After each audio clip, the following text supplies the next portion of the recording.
Parliament में राहुल गांधी ने आज स्पीच दी है मणिपुर पर राहुल गांधी ने स्पीच दी है। संसद TV did not show him for a good amount of time. This is exactly our point.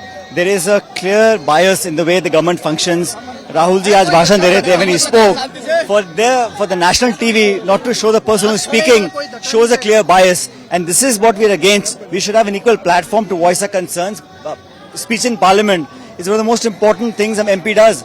At that time, there was certainly an attempt to suppress and not show what Rahul ji was saying. The point is that the no confidence motion has exposed the sitting government. Numbers apart, I think the intent is for us to, for the world to know, for the Indian voters to know what it is that this 9 years of BJP rule has done to India. Hindi में पूछती हूँ, राहुल गांधी जो मणिपुर पे बोले हैं, उन्होंने यहाँ पर सभा में भी बताया, आदिवासियों के लिए बोला, लेकिन उनको दिखाया नहीं संसद टीवी ने। एक तो ये ऐसा है, ये जो हम सब जानते हैं कि पौने घंटे के भाषण में आधे से ज्यादा समय उनको दिखाया नहीं गया। और ये आज की बात नहीं है, लगातार केंद्र सरकार की कोशिश है कि राहुल गांधी जब बोलते हैं या कुछ करते हैं तो जनता तक आवाज ना पहुंचे।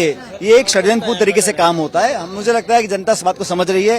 बहरहाल कितनी भी कोशिश कर लें, लेकिन हमारे मुद्दे, हमारी आवाज, जो इश्यूज हम उठा रहे हैं, पब्लिक तक लेके जाएंगे। और 9 साल के भाजपा के कार्यकाल में जो आज जनता त्रस्त है, वो जग जाहिर हो चुका है। सबसे एक आखिरी सवाल, नफरत की दुकान जो थी, प्यार की दुकान, वो लगा रहे हैं। आज उन्होंने फ्लाइंग किस दिया, बीजेपी महिलाओं ने मोर्चा खोल लिया। सब इशू डिस्ट्रैक्ट करने के हैं, ऐसा कुछ हुआ नहीं है, न करने की बात है। जो मेन मुद्दा है उस पर चर्चा कर नहीं सकते। न तथ्य हैं, बेरोजगारी के क्या हाल है, मणिपुर में क्या हो रहा है, हरियाणा में क्या हो रहा है, टमाटर 200 रुपए किलो बिक रहा है, उस पर कोई जवाब नहीं है। लेकिन ये कहीं ना कहीं बेवजह अनवारंटेड कॉन्ट्रोवर्सीज क्रिएट कर ध्यान भटकाने का काम है, और कुछ नहीं है।